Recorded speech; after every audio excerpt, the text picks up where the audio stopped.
üzümə aspirinlə su qarışdırıb vurmuşdum. Dəfələrlə seanslarda olmama baxmayaraq heç bir nəticə əldə eləmirdim və yenidən sınaqlarım qayıdırdı. Ta ki Fərdə xanımı tapana qədər.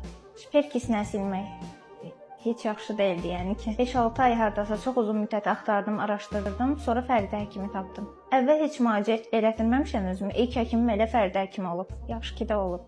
Hə, bəli, çox olurdu. Maska taxırdım və tonal kremdən çox istifadə edirdim. Xarici görünüşə görə dəyərləndirmələr eləyirlər. Evlənəndə keçir, yəni mən böyüyəndə keçir. Əsas bunları eşitmişdim və eşitmək özü istədim.